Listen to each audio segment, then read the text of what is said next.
जमात-ए इस्लामी हिंद के vice president professor Salim engineer ने कहा कि मेरा मानना है कि वक्फ एक काला कानून है। वक्फ कानून मुसलमानों में दुश्मनी और मुल्क में नफरत फैलाने वाला है, जो समाज को बांटने का काम कर रहा है। ख़ास तौर से मुसलमानों को उनके मजहबी हक से दूर करने के लिए बनाया गया है। मौजूदा मोदी हुकूमत इस कानून के जरिए रियासती फ़ायदे के लिए पूरे मुल्क को ख़तरे में डाल रही है। उन्होंने आगे कहा कि मैं समझता हूँ कि इस कानून की पूरे मुल्क में मुखालफत होगी। मोदी हुकूमत ने मुसलमानों के जज्बात से खेला है।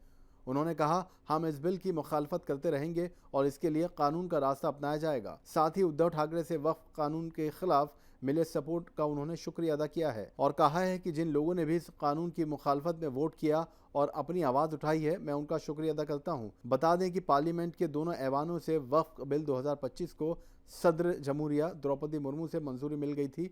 साथ ही वक्फ अधिनियम 1995 का नाम भी बदलकर unified Waqf management empowerment efficiency and development हो गया है। कहा जा रहा है, मगर मैं समझता हूँ इस बार पार्लियामेंट में इस बिल को लेकर जितना झूठ बोला गया है, जितना भ्रम फैलाया गया है और इस बिल के बारे में जितनी गलत बातें सत्ता पक्ष की तरफ से कही गई हैं, मुझे लगता है कि ऐसा शायद पहले कभी हुआ हो।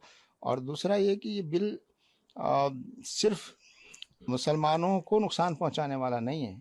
अगर इसी बिल के आधार पर दूसरे धर्मों के संस्थाओं में भी इंटरवेंशन होगा तो ये सबको नुकसान पहुंचाने वाला है, धार्मिक आज़ादी को नुकसान पहुंचाने वाला है। और दूसरी बात ये हम कह रहे हैं कि इस बिल के पास कराने के लिए जिस तरह का देश में माहौल बनाया गया और जिस तरह से वक्फ के बारे में बहुत गलत बातें और भ्रम फैलाया गया कि गोया वक्फ जो है वो सारे ज़मीनों, सरकारी ज़मीनों पे कब्जा किए हुए है, इसके पास इतनी प्रॉपर्टीज़ है, जहाँ वक्फ हाथ लगा देगा वो वक्फ की हो जाएगी, जिसके बारे में वक्फ कह देगा ये हमारी है वो हो जाएगी।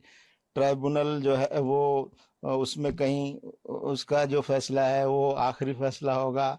ये सब गलत बातें हैं और झूठ फैलाया जा रहा है।